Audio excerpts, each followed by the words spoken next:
Welcome to my YouTube channel. Dictation start होगी 5 second बाद।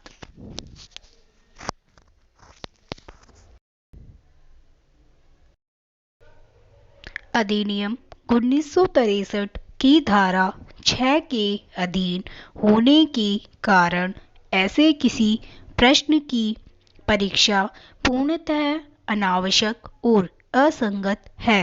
वादी की तारीख 2 दिसंबर 2014 को की गई प्रति परीक्षा से यह स्पष्ट होता है कि उसने यह स्वीकार किया है कि पूर्व में रघुनाथ कोयरी वाद संपत्ति का किराएदार था। उसने यह भी स्वीकार किया है कि वह रघुनाथ कोयरी और उसकी पत्नी दुर्गा देवी कोयरी को जानता था और रघुनाथ कोयरी की मृत्यु हो चुकी है।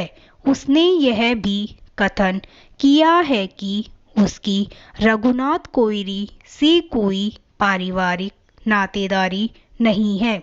उसने यह भी कथन किया है कि मकान मालिक द्वारा रघुनाथ कोयरी के विरुद्ध बेदखली वाद फाइल किया गया है।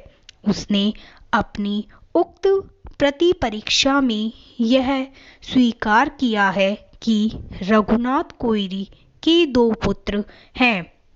अतः यह स्वीकृत स्थिति है कि वाद का किराएदार उक्त रघुनाथ कोयरी था और उसकी मृत्यु के पश्चात उक्त किराएदारी उक्त किराएदार के वारिसों को न्यायगत हो गई और इसलिए मकान मालिक ने उक्त किराएदार के विरुद्ध बेदखली वाद फाइल किया है।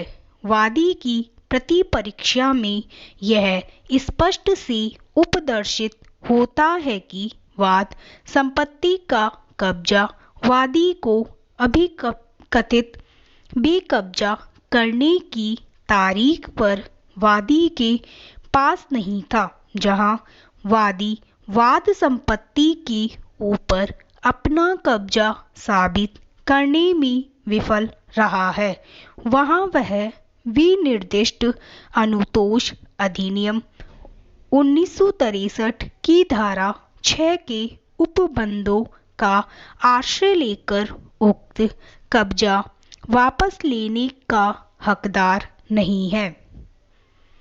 विनिर्दिष्ट अनुतोष अधिनियम 1963 की धारा 6 के अधीन वाद में के वादी ने भारत के संविधान के अनुच्छेद 227 के अधीन वर्तमान पुनरीक्षण आवेदन फाइल किया है।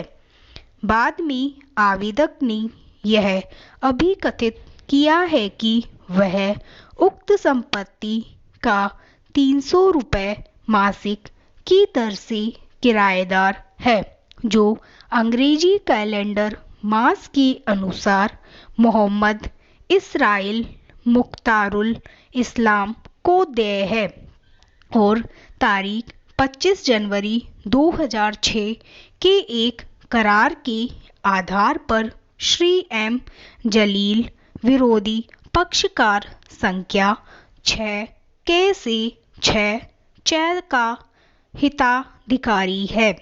आवेदक ने बाद में यह अभिकथित किया है कि उसे प्रतिवादी संख्या 1, 2 और 3 द्वारा तारीख 26 सितंबर 2008 को वाद संपत्ति से उसकी सम्मति के बिना और विधि की सम्यक प्रक्रिया के बिना बेकब्जा किया गया है। आवेदक ने बेकब्जा किए जाने के तुरंत पश्चात वाद संपत्ति से बेकब्जा करने के बारे में शिकायत करते हुए पुलिस अधिकारियों के समक्ष लिखित परिवाद संस्थित किया था। स्टॉप। आपको ये डिक्टेशन अच्छा लगा हो तो प्लीज़ चैनल को लाइक करें, सब्सक्राइब करें और बेल आइकन पर क्लिक करें।